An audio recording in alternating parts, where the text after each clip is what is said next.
Well, good afternoon, everybody. Thank you for joining us again. My name is Paul Featheringill. I am the UofSC Region Director for the Small Business Development Center. Just to tell you a little bit about myself before we start. So I have been here with the SBDC for going on a year. Prior to that, I had over 10 years as a small business commercial lender. Not so much going through the traditional banking sector, but going through different kinds of alternative lenders that would work with small businesses who weren't necessarily able to go through the traditional funding route. So I've sort of seen business plans from both sides of it. On this side of things is helping people put together business plans that will be effective for them as they grow their business, and also then as they look to potentially go out and get financing. On the other side of things, I've looked at it as a lender and trying to determine whether or not to provide financing to a business. So I'm sort of familiar with it from that side as well as to what lenders are looking to see out of business plans. So it can really help you craft a business plan that is effective both for yourself as you're trying to figure out how to start, grow, and expand your business successfully, and also as you are looking at an audience of others who could potentially be financing options into your business. So that's a little bit about me and where I come from. Let me see. My screen is frozen. All right, let me try this again. I'm having some technical difficulties.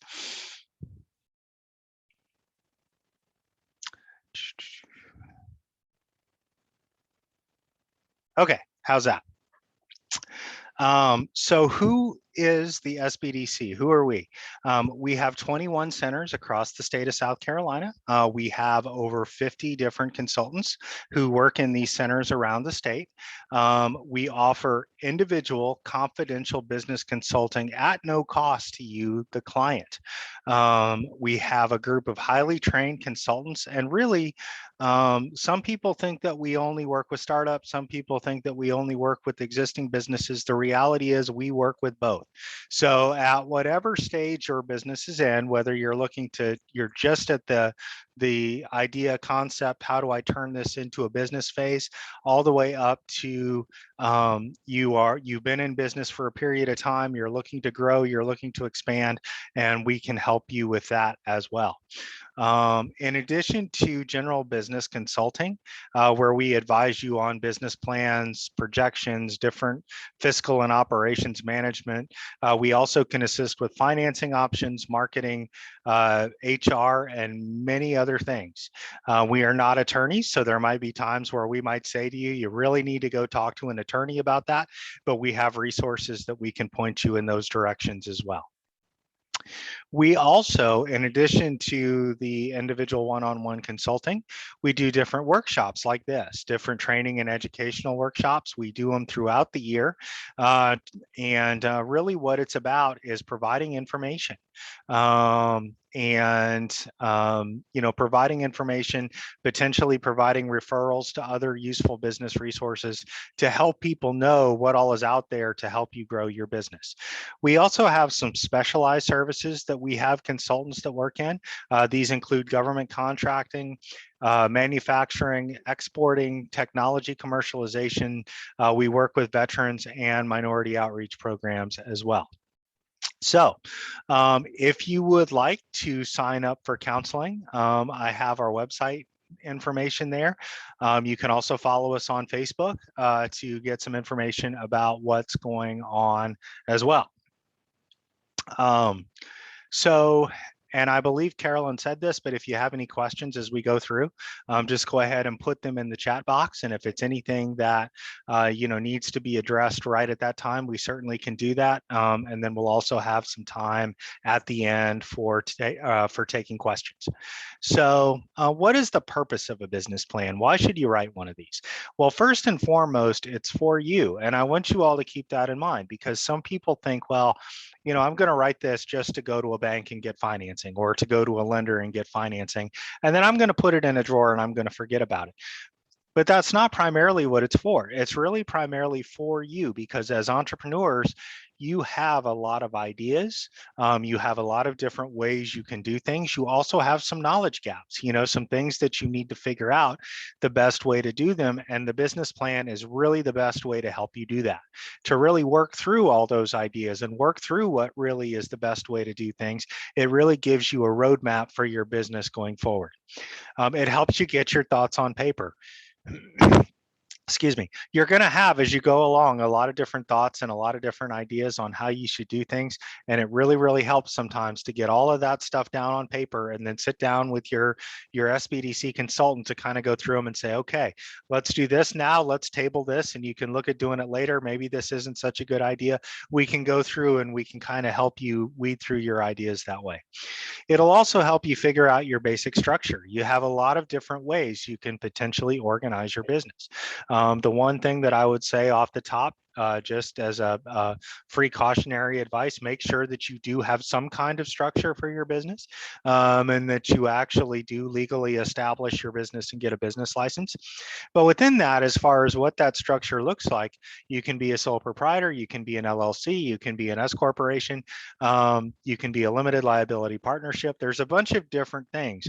LLCs are the most common, and oftentimes they make the most sense. But that's one of those things where you can kind of work through it, both with some of the resources that we have and potentially talking to an attorney, but it's a way to kind of get you thinking through, for the particular things that your business wants to do, what's the best kind of structure for you. Another thing, and perhaps one of the most important things it helps you to do, is it helps you to make a budget. Okay, it helps you to figure out how much do I need to get this business started? How much am I going to make with this business? What are my expenses going to be? So it can really help you determine, do I have enough money to get this started? Am I going to make enough money for this to be sustainable? And, how long is it going to take me to become profitable? It really helps you do that. It can help you determine your needs. Most people go into business because they have a passion or a real talent for something, whether it's sales, whether it's cooking, whether it's, whatever it is, that's what you go into business for. But once you get into business, you figure out that you have all of these other responsibilities, right? I mean, a lot of times you're going to have to manage staff. You're going to have to manage payroll. You're going to have to get your taxes paid. You're going to have to manage inventory. You're going to have to do these things regardless of the type of business that you're in, that aren't necessarily things that you are expert or skilled at. And so what it can do is it can help you determine where those gaps are and what you really need to do to fill them. Whether it's, getting some advice from somewhere else to help you, whether that's us or somewhere else, whether it's adding staff to help you with certain things, whatever that might be, it helps you determine what those gaps are and what you need to do to fill them. As we mentioned before, a business plan is going to be required for most loan applications and financing opportunities. So if you do determine that you need financing for your business and you're going to go apply somewhere, you are going to need a business plan for that. And lastly, I'll say, and I'll encourage you again, I'll go back to what I said earlier, don't write it and then put it in a drawer and forget about it. Go back and revisit it and update it, because it really will help you. One of the most important things you have to keep in mind after you get started is really, once you get through that startup phase and you get going and you start growing and you start making money and you get a couple of years down the line and other opportunities start to present themselves, then you have to really think strategically about planning for those things. How do I manage growth and everything that comes with that? And revisiting your business plan is a good way to help you sit down and see where you are in comparison to where you thought you would be. And then, for better or worse. So am I better off than I thought I was going to be at this point? Am I worse off? If not, what do I need to do to adjust? So, this might seem pretty simple, but it's really not. One of the first things you want to make sure that you have on your business plan is a cover page: name, address, phone number, email, website. One of the reasons for this is because oftentimes, especially if you're going to go apply for financing, there are going to be a lot of different people that are going to be looking at your business plan. And so that way everybody knows who this is. And one of the most important things to make sure you include on your business plan is a date. So you want to say that it's current as of whatever date the last time you revised it, because one of the things you're going to find is you're working with us, or as you're working on it on your own, you're going going to go through and revisit and revise this business plan frequently as you get more suggestions, get more information, and get new ideas. And so it's a way to keep straight. I can remember several times as a lender where, clients would send me 6 different versions of a business plan over the course of time that I was working with them. And the only way I could tell which one was the latest was to look at the date. So make sure you include that as well. You also want to have some kind of confidentiality statement. This is an example of one. There are others that you can find if you do a web search that you can use.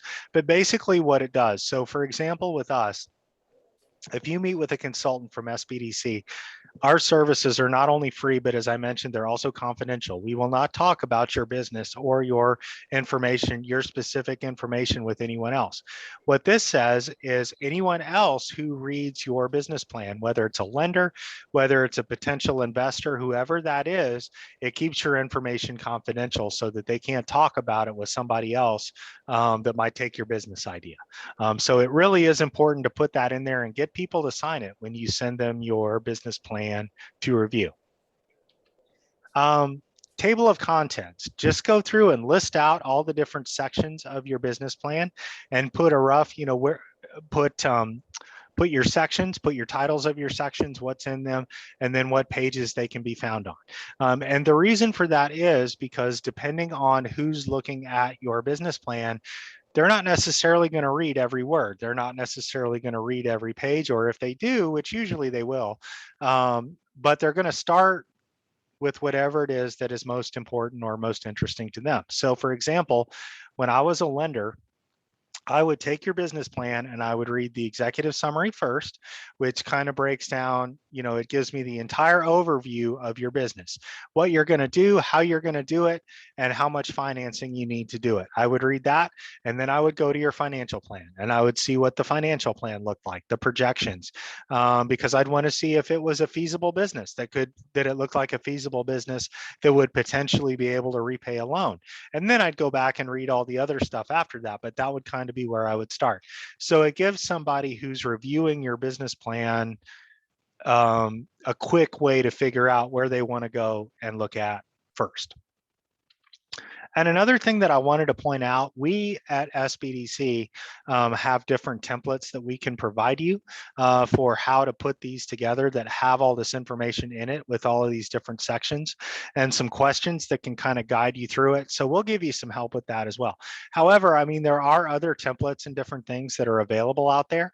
And so, and if you find one of those, that's fine. We're happy to work with you on that as well, even if it's not one of ours. The one thing that I do want to caution you about, and I'll say this now while I'm thinking about it, and I'll probably say it a couple of other times before this presentation is done, there are services out there that will do a business plan for you if you pay them to do it. And I have seen it cost anywhere from a couple $100 up to $10,000.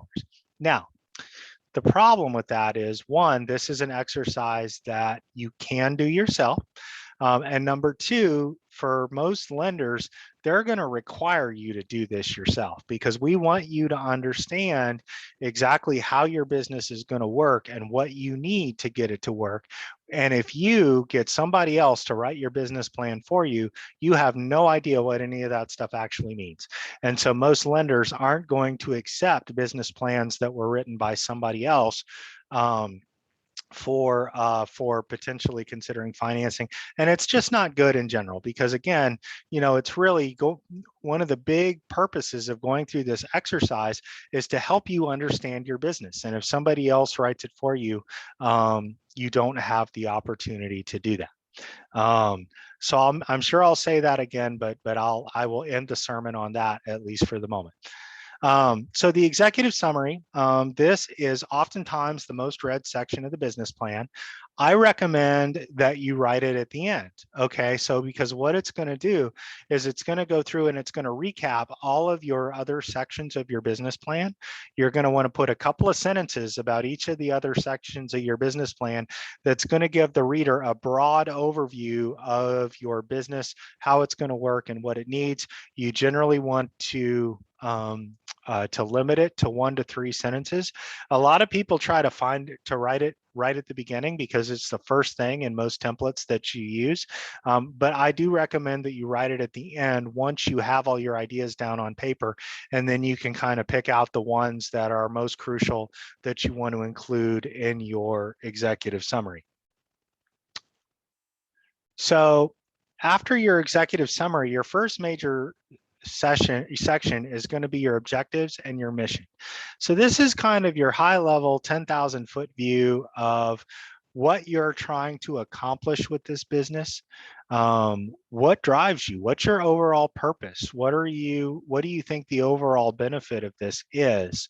For example, with objectives, and what you really want to look at is things that you can actually go back and review and measure to see if you actually accomplished them. So for objectives, look at things like, what kind of market share do I want to be able to capture?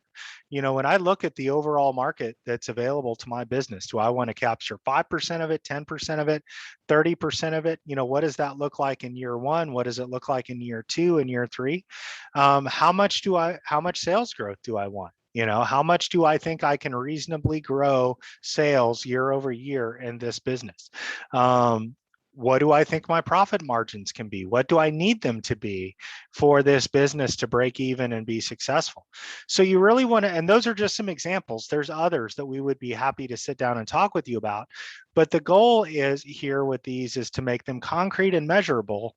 And it's also, you want them to be pretty specific, not vague like, I want to make my customers happy. Okay, well, that's great. Every business wants to do that. And in your customer service section, you're going to want to talk about how you will do that.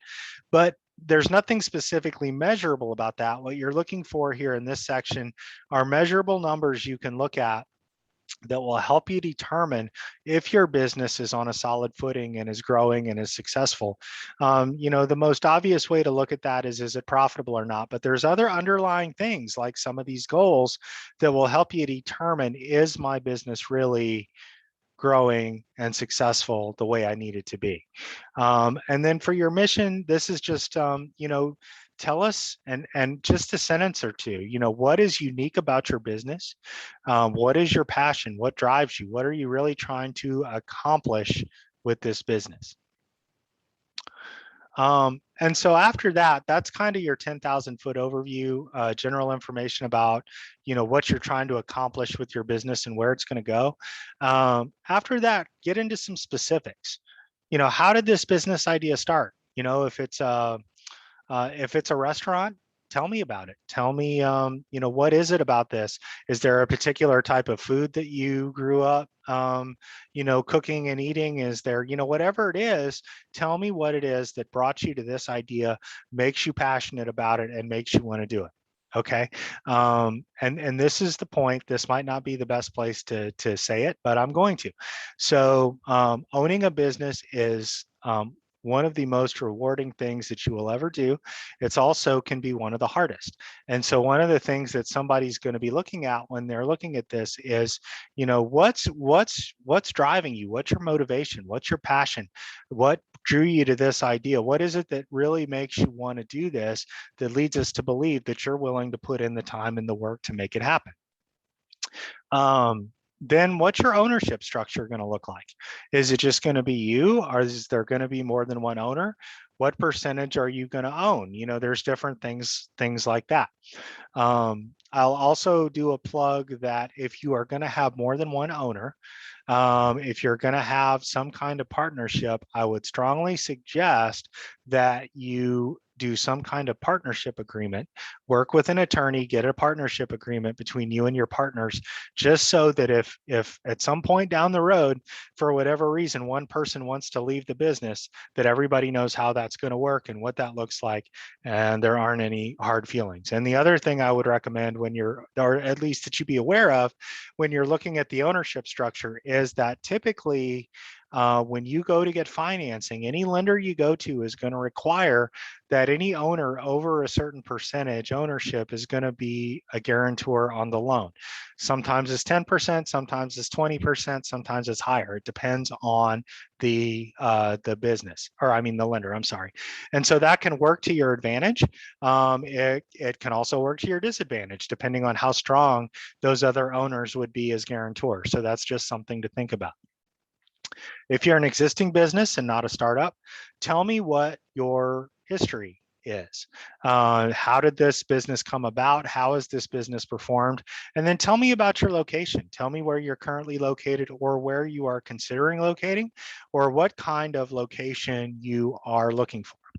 And I'm also going to say at this point that, so one of the questions you might be asking yourself is, okay, I get it for startups. I get if you're starting a business, why you would need to write one of these and go through this process. But you might be asking yourself, okay, well, but if I'm an existing business, if I've been in business for a while, why do I need to do this? How does it benefit me? And what I would say to that is, because number one, if you reach a point where you are looking to grow or expand, whether that's in new markets, whether that is into new products, whatever it is, you're going to need to plan for that, how that's going to work and what that's going to look like, to make sure you're prepared for that. And this is a good exercise to do that.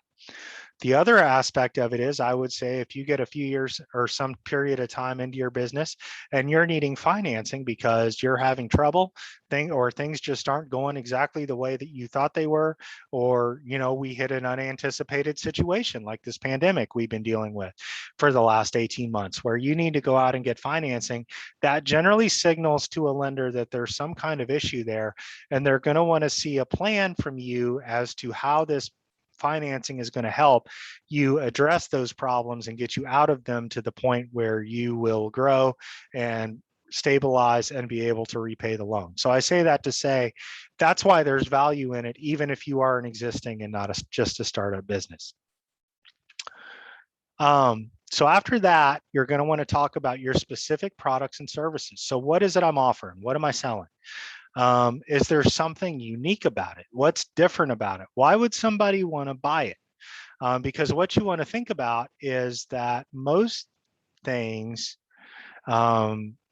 people get a little upset when I say this, but most in most areas, especially this one where it's a pretty big area as far as business goes.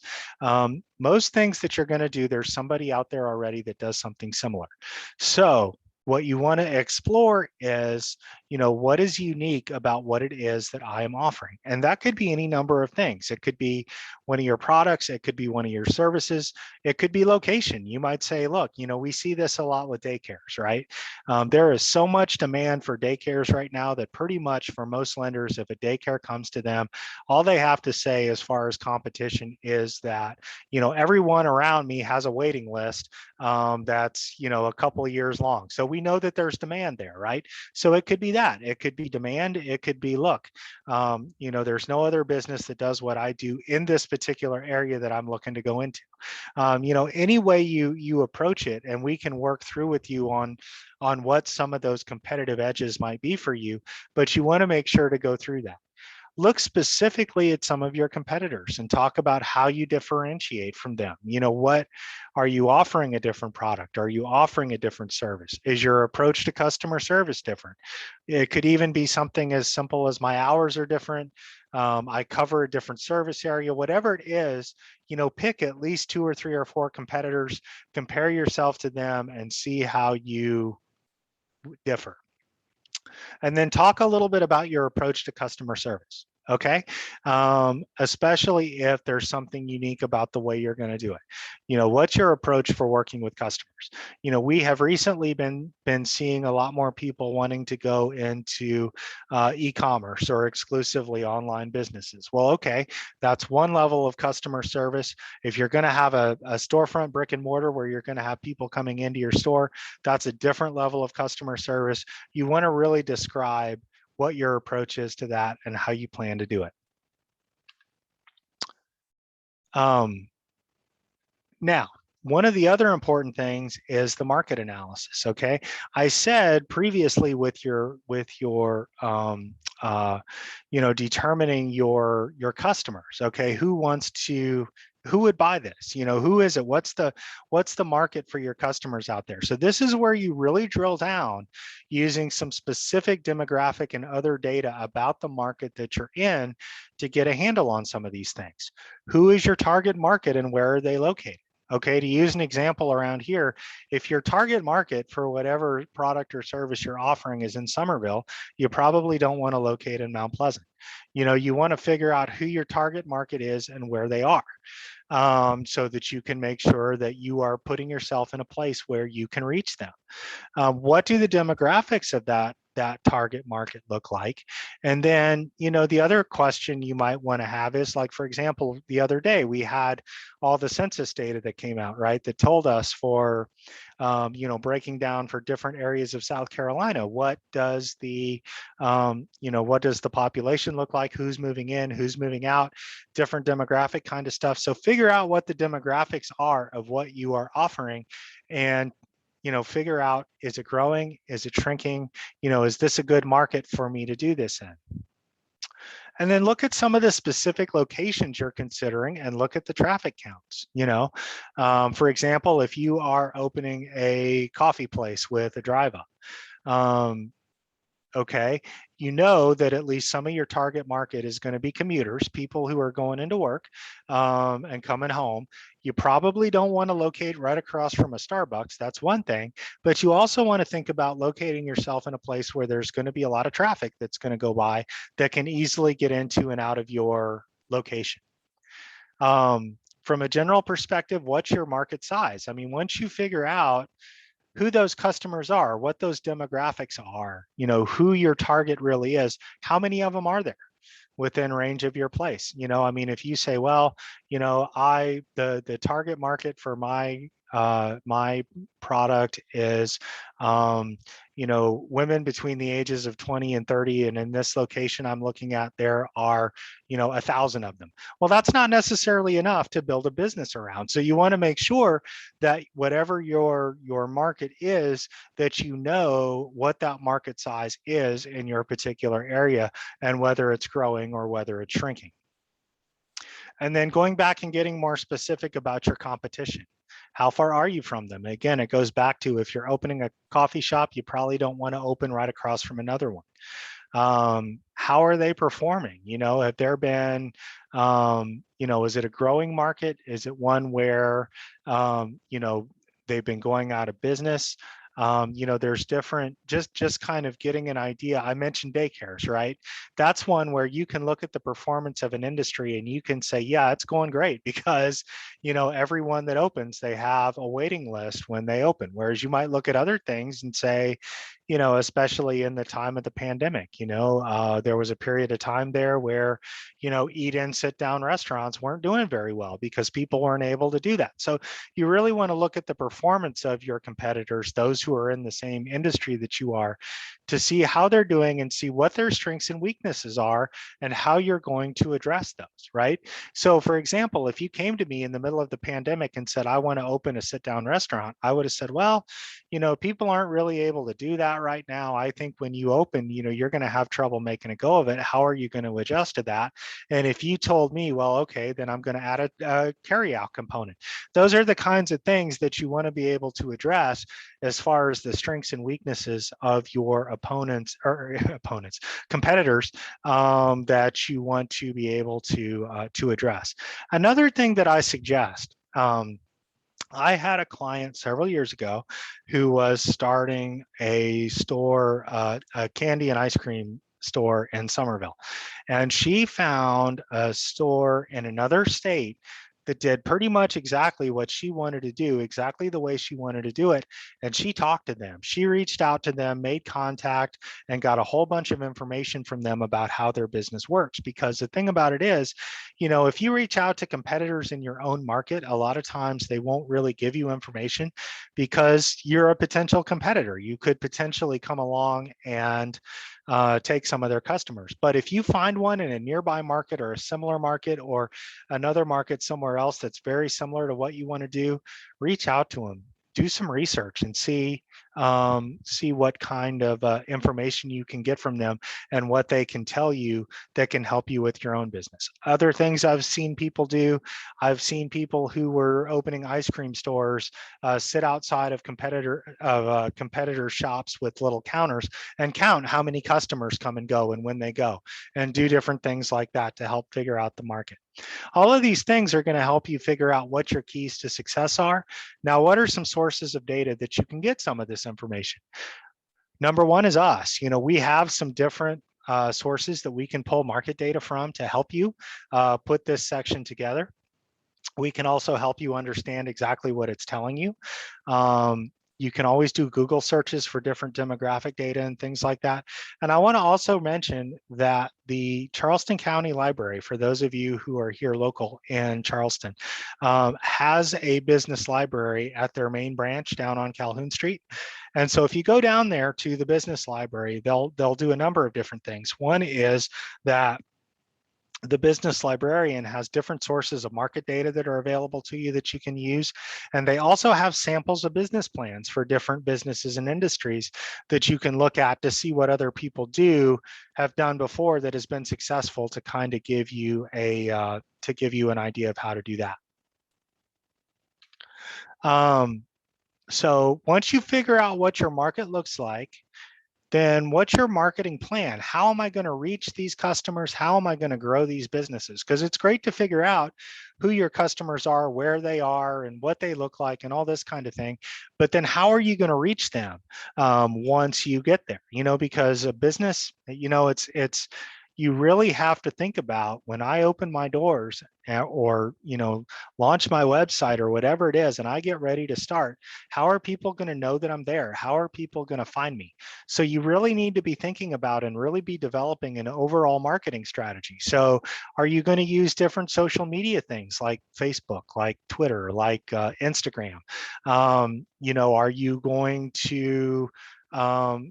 to have a website? Are you going to use newsletters? Are you going to go old school and use flyers and postcards? I mean, whatever you're going to do, you need to kind of work through that and figure out what it is and figure out if it makes sense for your particular business to market that way. And then within that, you're going to want to think about things like your pricing. Does the pricing of my products and services make sense to where, people will actually buy it? I'm not pricing myself out of my market, but I'm also able to make a profit with this. What kind of tactics am I going to use to drive sales? Am I going to get my customers to sign up so that maybe I can send them, newsletters or marketing blasts or something sometimes when they have sales? Some customers want to do that, some customers don't. So you have to kind of think about, does it work? Does this work for my particular business? Do I want to offer maybe, say I'm a restaurant, maybe I'll offer, 10% off to every customer that comes through in the first 2 weeks as a way to kind of build word of mouth and get people in and get people trying it. So my point is that these are all things that you can do. There's all these different tactics that you can do to establish your market and to grow your business. And we certainly have people on staff who are very, very good about that kind of stuff, who can help you through all that. And then advertising and promotion, what's my overall advertising strategy? For a long time, it was newspapers, television, radio. A lot of those things, they don't work quite as well anymore. Now it's more social media and different kinds of things like that.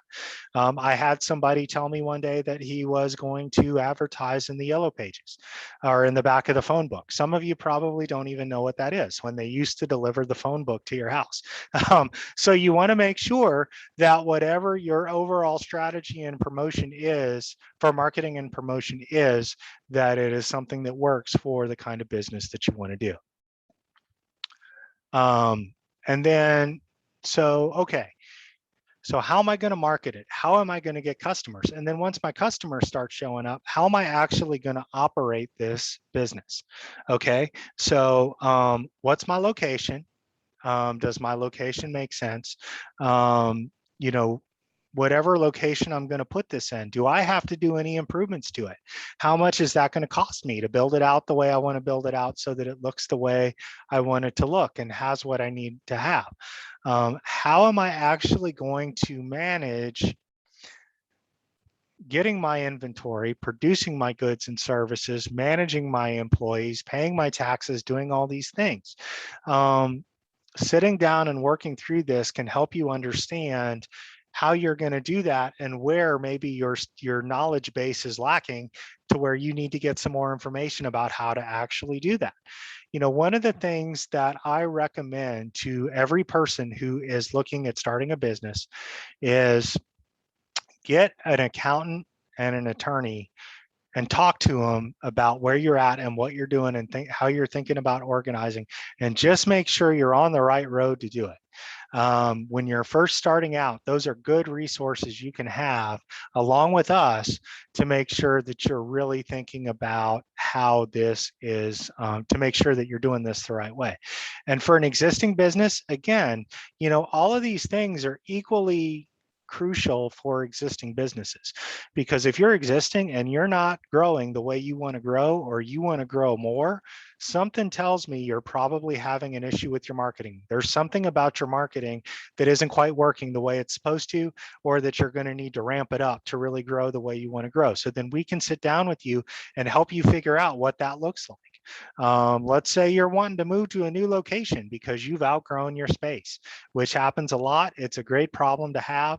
Again, sit down with us. We can help you figure out what makes the most sense for you, just to make sure that you know how you're going to manage it now. One of the things that specifically that I want to point out that I know that a lot of lenders are starting to look at, that you're going to want to address in your business plan if you're looking for financing to start or to grow, is how you're going to manage your labor force. Because one of the things that has been a big problem for a lot of businesses, and a lot of you know this already, those who already are in business, has been finding and keeping staff. Okay, so what a lot of lenders, especially if you are looking at a restaurant or a retail store that is going to require some pretty significant staffing, you want to really think about, where am I going to get folks, and what are my plans for covering the gaps if I have issues with staffing? Because a lot of lenders are really looking at that right now, and they're asking you to include something about that in your business plan, so that they'll know that you can adjust to that. You can kind of draw all this together into a SWOT analysis. And again, we'll walk you through this. I know some of you might not be familiar with how this works. It's basically structuring out, what are the strengths of my business? What are the weaknesses? What are potential weaknesses, things that I know that I need to address? What are my opportunities? What do I envision as things that, 2, 4, 5, 10 years down the road are opportunities I'm going to have to grow this business? And then what are some threats? One of the obvious threats that I always point out to people is, what if somebody comes along and opens up that does the same thing you do? They look at that and say, oh, that's really great. I really like that idea. I want to do that too. So that's one example, but what are some other things that could potentially be threats to you? And what are some things that you can do to help address those? What does your management team look like? Okay, because most businesses, when they start out, especially and even for a long time after they get started, especially if it's a sole proprietorship, it's just you. Okay, and you can get burned out pretty quickly if you spend 14 hours a day, 6 days a week in your business. And I know sometimes you have to do that, but you also need to be thinking about having a team of people that can help you do some things like manage your business, help you manage staff. And so, what kinds of background and experience do you have? What is lacking? What are some knowledge gaps that you have? You might say, I'm really, really good at sales, but I'm not so good at managing the finances. Okay, well, at that point, you have a couple of options. You can bring somebody onto the payroll who has that knowledge, who can help you manage that. Or what a lot of people do is they go out and they get a bookkeeper, an accountant, they use them as needed to help them through their that experience. Or you might say, you know what, I'm pretty good at managing the books. I've done that before, but I don't really know anything about marketing. So, that's when you can look at bringing in somebody for marketing, or, engaging a marketing firm that can help you. So there's a bunch of different ways to look at how you can fill those gaps. But that's a good thing to think about, and something that we can help you talk about is what some of those gaps are. Okay, last major section, I promise. I know I'm throwing a lot of stuff at you guys. So the last piece of it is the financial plan. So now that I've got all these ideas, what does this actually look like from a financial perspective? What do I need to get it going? And how long is it going to take me to turn a profit? What are my sales, my revenues and expenses going to be? How long is it going to take me to turn a profit? These are all questions that this will help you answer, and then help you as you pursue financing to be able to do this business. And there's a few different components of this. One is your sources and uses of funds. So typically what I tell people is, remember I said earlier on that you should write the executive summary of your business plan first. This is the point where I'm going to tell you on your sources and uses, do your uses first. So figure out exactly what you need to do to get this business started. What do I need for my location, whether it's rent or buying a place, building it out? What kinds of machinery, equipment do I need to buy? Do I need furniture? Do I need fixtures? How much do I need to buy inventory? Do I need to hire people right off the bat? How much is that going to cost? Licensing, insurance, all of these things are things that you're going to have as expenses before you even start. Write down what those are. And then you want to bear in mind that you're going to have recurring expenses every month. You're going to have rent, you're going to have utilities, you're going to have payroll. Once you kind of go through your projections and you figure out what those are going to be, you want to build in a little bit of a cushion of working capital. We usually think about 3 to 6 months to make sure that you've got enough money to get you through those expenses that you know you're going to have every month for the first several months until you're able to start turning a profit. So once you figure out how much you need, then go back up to your sources and say, okay, where am I going to get this money from? Number one, you need to have some of your own money to put in. Most lenders are going to require you to have anywhere between 10 and 20% as a minimum for you to put in of your own cash. So that's what your owner funds is. Then you can look at other things. Maybe you borrow money from friends and family. Maybe you get investors. Maybe you do, angel investing, or like a GoFundMe or Kickstarter, something like that. So we can talk you through all of those options as well. So those are going to be your other options, right? And then whatever's left is what you're going to need to borrow. Right? That's when you're looking at debt. That's what you're going to take to the lender and say, okay, this is what I need to really make this work. Now, there's two parts of the major parts of the financial analysis that a lender is going to want to see. One is the profit and loss, and one is the cash flow. Now, I know that I put cash flow in here first, but what I actually want to show you first is the profit and loss, which is something like this. And so basically what the profit and loss is telling you is how much stuff, either products or services, am I selling? What is it costing me to sell that? What are my other expenses, and how much do I have left over a period of time? And usually you're going to look at it in over the period of a year, because most lenders are going to want to see 3 years of projections. They're going to want you to project a profit and loss for 3 years. So what this is telling you is, overall, how much am I selling? How much am I spending? How much am I bringing in? And what's left over? Am I profitable? And so what you can do to get at that is, so let's say, for example, you're a business that sells some kind of product. You can say, well, say you're a retail store that sells clothes and shoes. Okay. So product one could be clothes, product two could be shoes. And so you say, how many of each one of those things am I going to sell each month? How much am I charging for each one? And that tells you what your profit is. Okay. Or your revenue, I'm sorry. Then how much is it costing you to sell that stuff? Because if you're going to sell clothes and shoes, you got to buy those clothes and shoes from somewhere else, right? You're going to buy them from a supplier, and then you're going to turn around and you're going to sell them. So how much are you paying that supplier to buy that stuff? That's your cost of sales. And so you figure out what it costs you to sell those things, you subtract that out, and your gross profit is what you have left over. And I'm just giving you a real quick overview of this just to give you an idea. We will walk through this with you piece by piece to help you get through it. I just want to give you an overall picture of kind of how this works and what lenders are looking for when they look at it. Then you're going to subtract out all your other expenses: salary, rent, utilities, advertising, all these kinds of things. You subtract that out and you have your net profit. Now,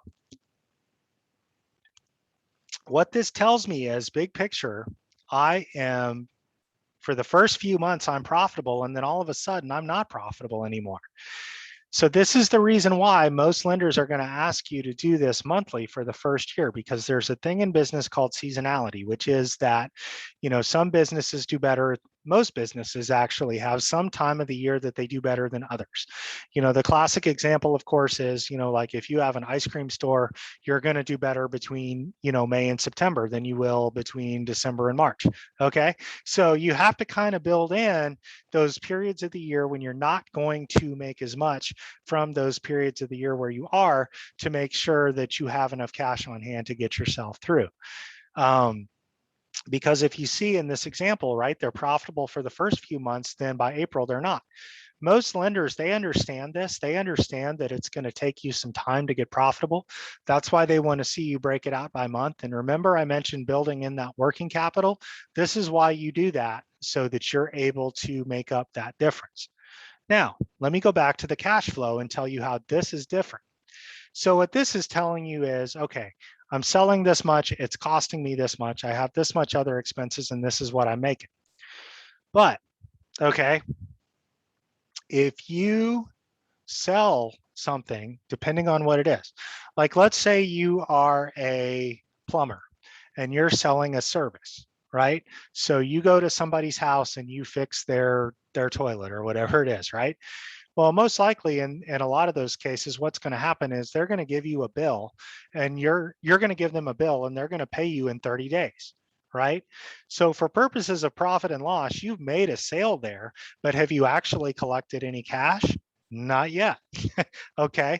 But when your rent comes due, you've got to have cash on hand to be able to pay it, right?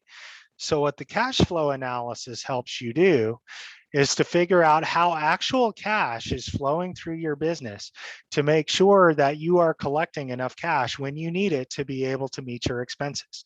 Okay, because it doesn't just look at how much you're selling. Okay, it looks at cash receipts. It looks at how much you're actually collecting. Now, if you are a retail store, if you are a restaurant, if you are an ice cream store, if you're something like this, these two things are going to be very similar, right? Because somebody comes in, they buy an ice cream cone from you, they pay you right then. You've got your cash right then. But if you take credit card payments, sometimes that can take some time to process.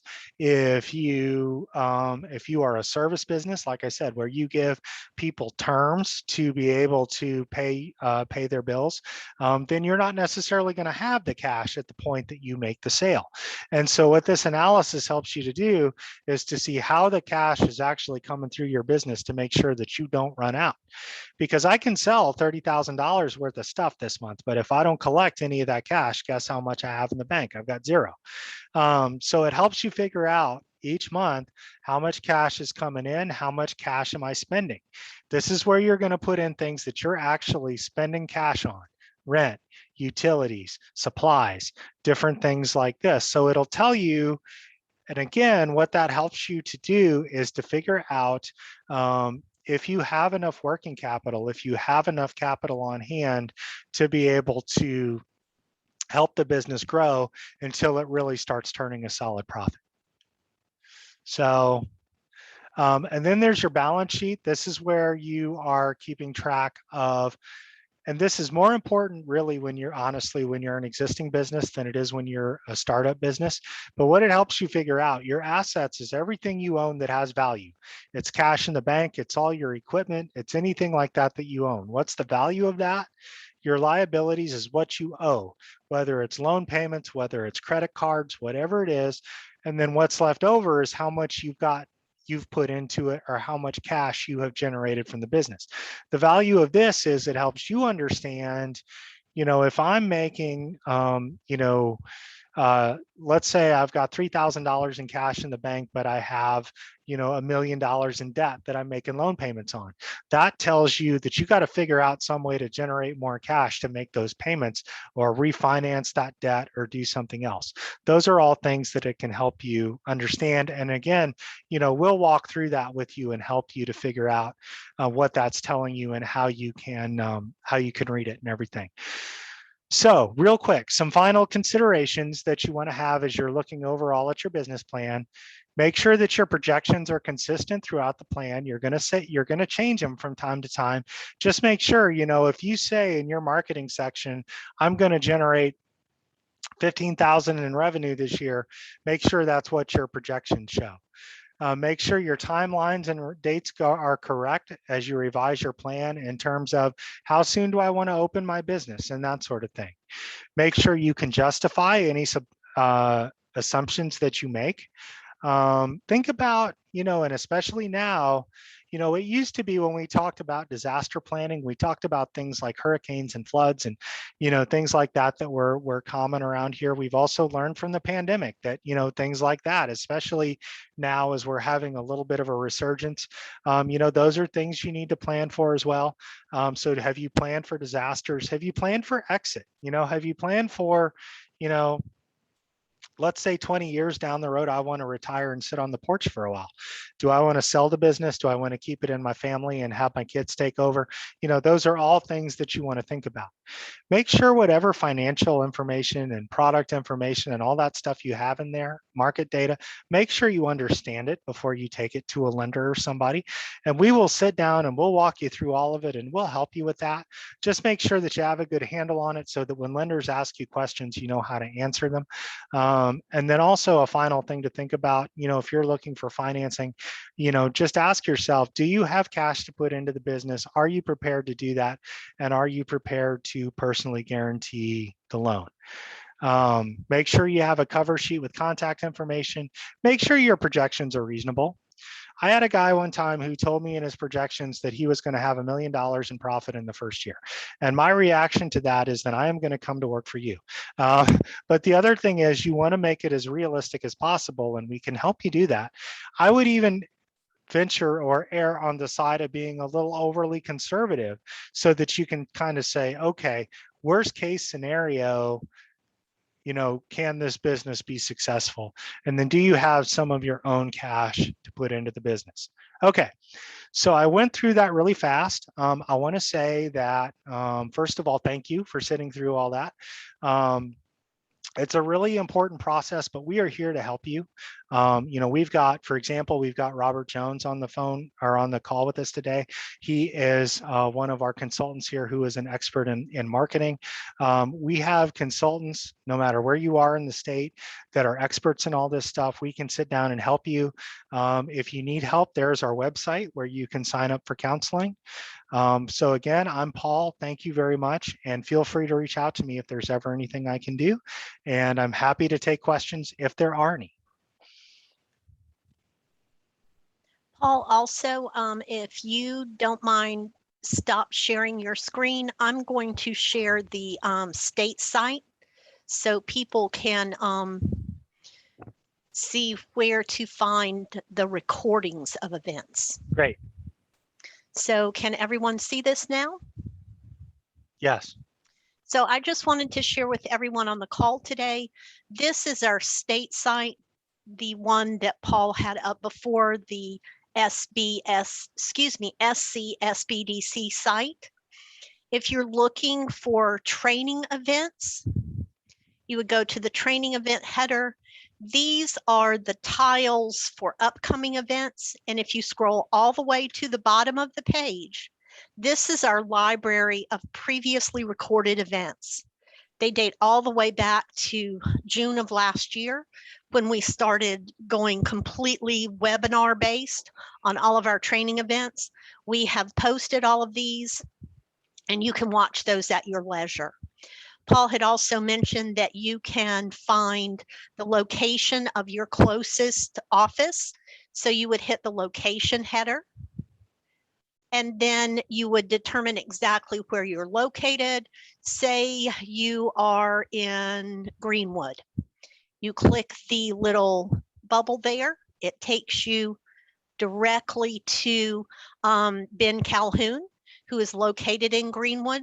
He happened to be the 2020 recipient of the America's Small Business Development Center State Star. So you can find the location nearest to you and their contact information is there. So Paul, I'm going to go back. I'm going to stop sharing and I'm going to go back to the chat box to see the questions. Great. Here we go. As a startup company, if you have secured a business CC, should you plan that in the plan? I'm assuming you mean a business credit card. So should you plan that in the plan? Yeah, I mean, as far as your financial resources go, that certainly is something you can consider using.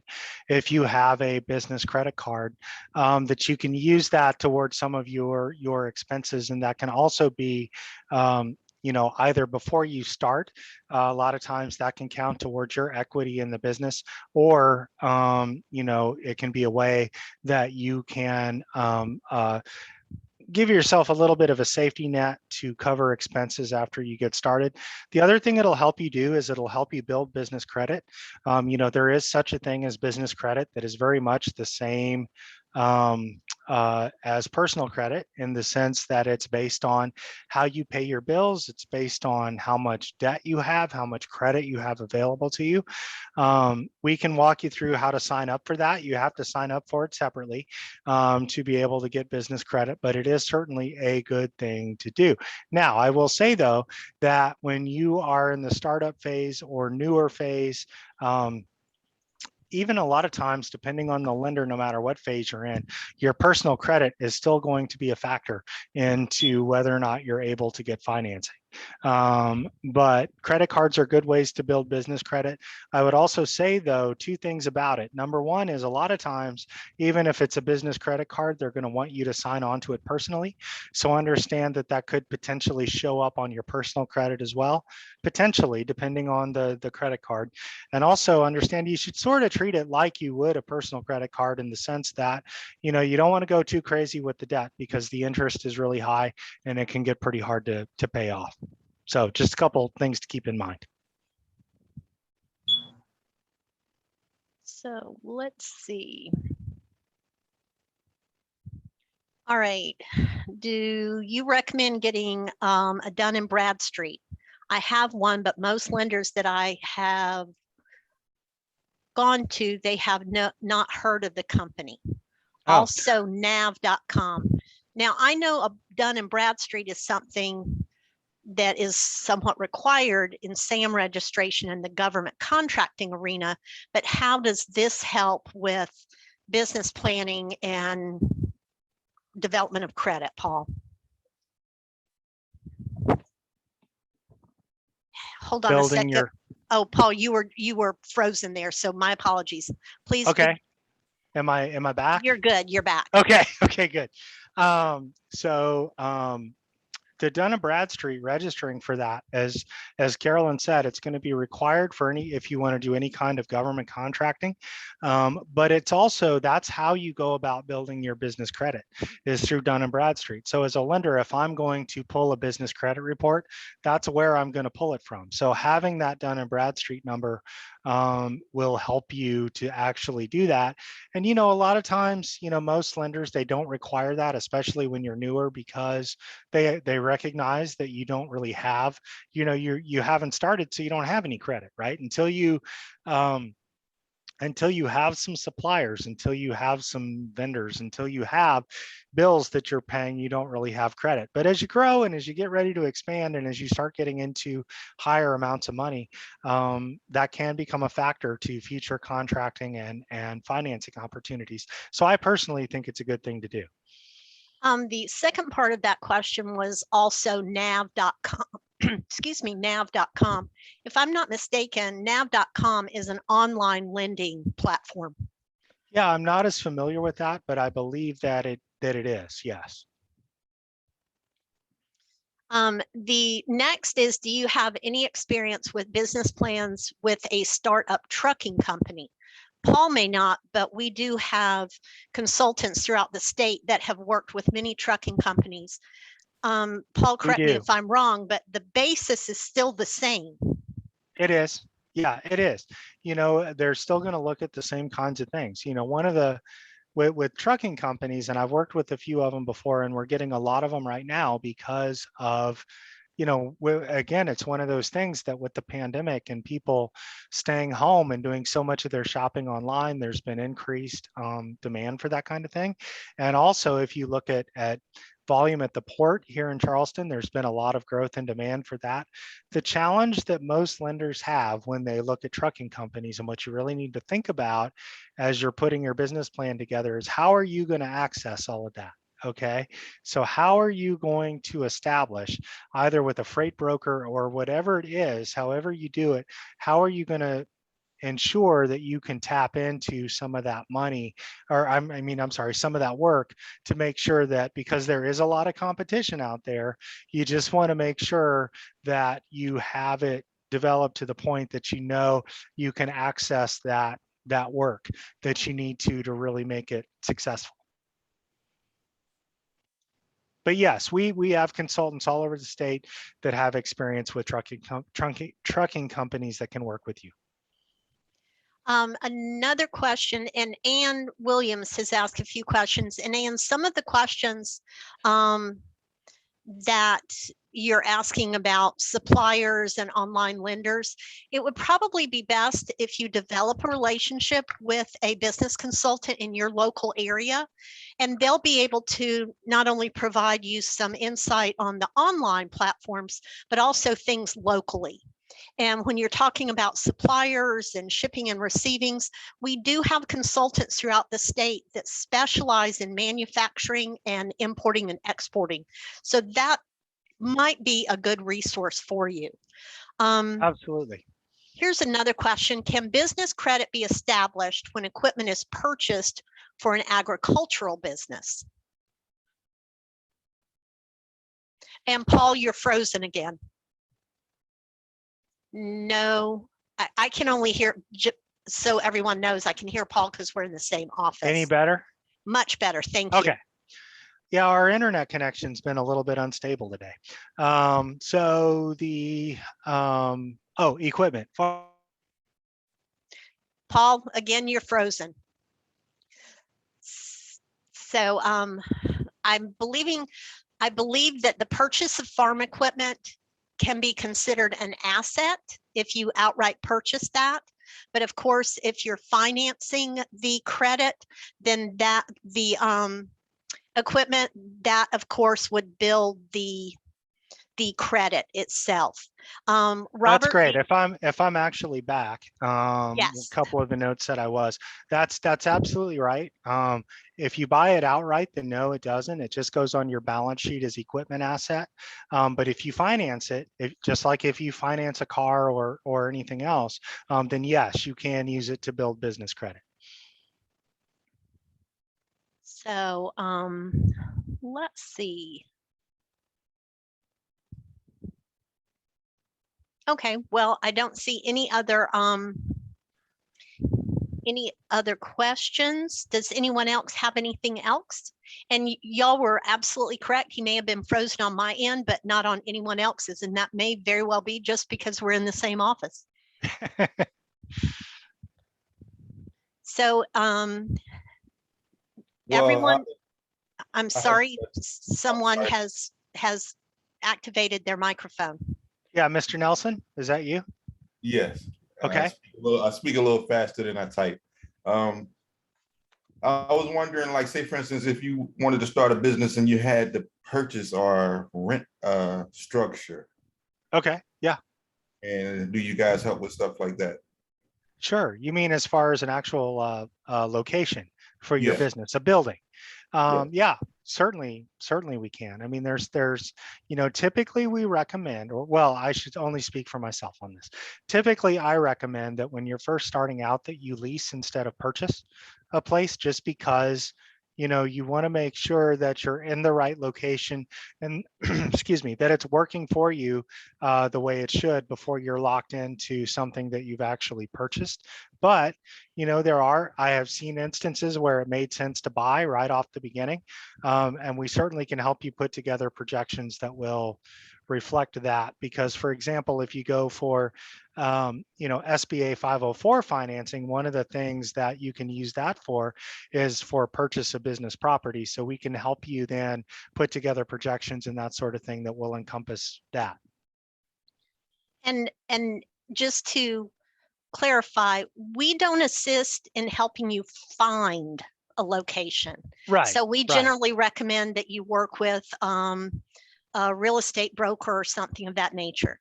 What we have done in the past is when someone finds a location they want to lease, we recommend that they don't sign a lease agreement, but they can dial in those lease numbers into their business plan when they're looking for a loan to start the business. And it would also include upfitting or changes. Would that be correct, Paul? Yes, that is correct. There's also, are there any specific databases we can put this information into that can write the business plan for you? I don't believe there is. Not really. I mean, there is something called Life Plan, which some people have used, and which some people in our network and other parts of our network are starting to look at, which is an online. It's kind of a guide through it. It will guide you through it a little bit and helping you to produce something that then your consultant through SBDC can help you to go through and revise, but not really. I mean, there are templates you can follow that tell you which questions, or I mean, which sections you should have, and kind of some guiding questions on what you should include in those sections, but not really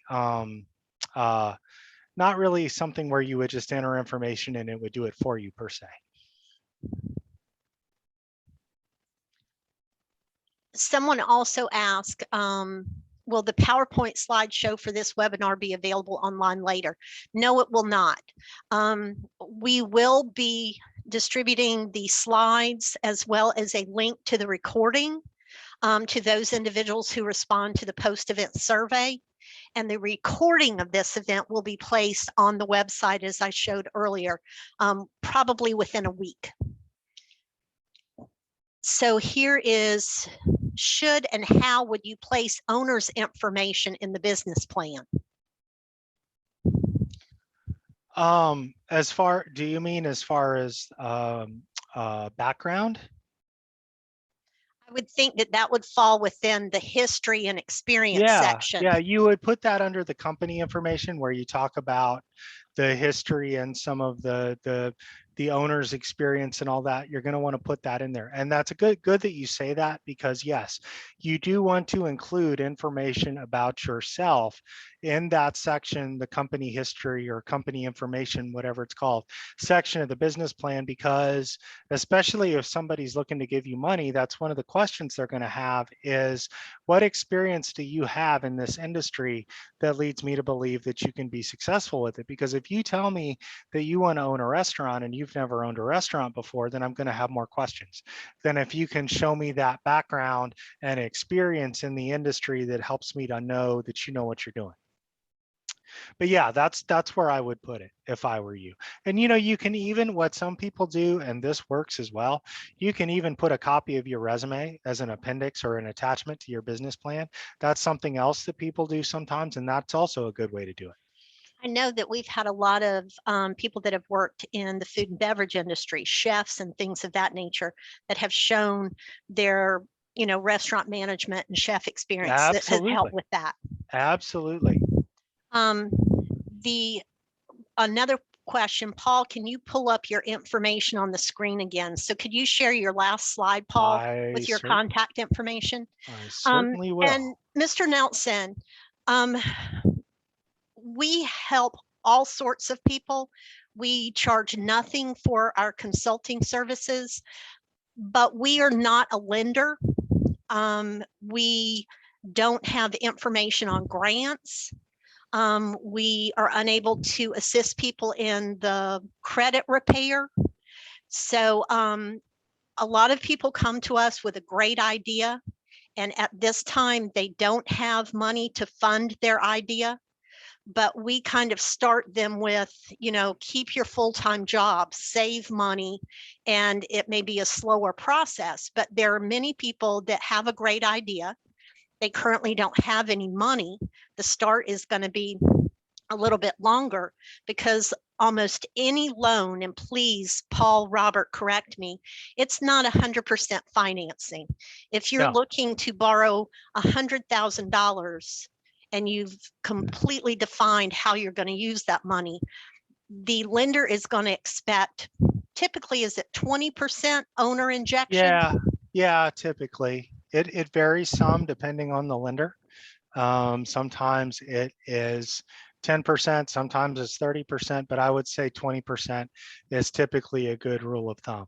The only other thing I would add related to that is that there are some online lenders out there that will give you money for however much you're asking for. Basically, they'll give it to you quickly.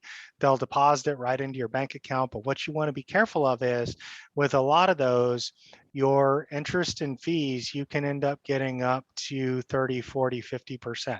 The worst I've ever seen was 72%. So it can really, really become something that you have a really hard time getting out from under.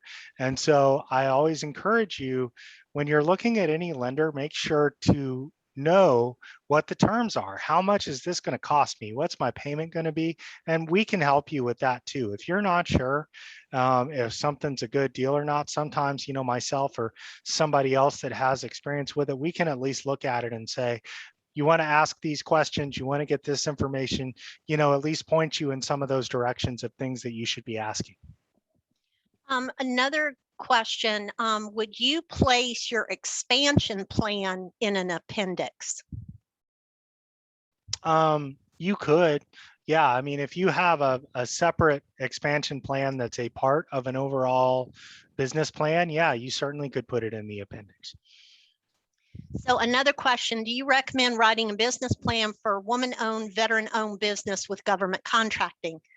We pretty much recommend everyone to have a business plan because, as Paul said, it's not something that you put in a drawer and never look at again. Many people use their business plan to start with their idea and what they plan to accomplish, and then they go back and visit it to make sure that their plan, their business, their idea is the same. If it's not, then they pivot that business plan with, you know, future goals and objectives. So a lot of people use their business plan as their guide. It keeps them on task. It keeps them motivated.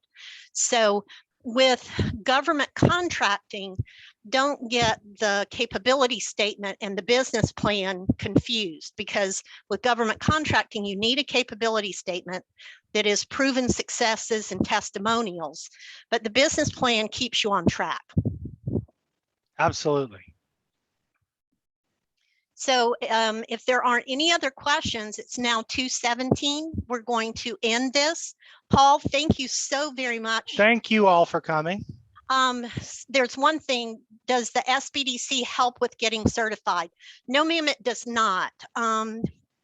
I'm not sure what type of certifications you're talking about, but if it's like minority-owned business or women-owned small business, we can guide you through the areas to become self-certified. But our first question is what are you going to do with that certification?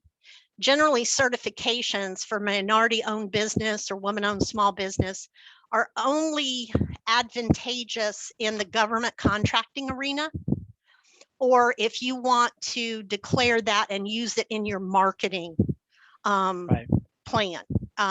What are your thoughts on that, Paul, I Robert? agree. Yeah, I totally agree.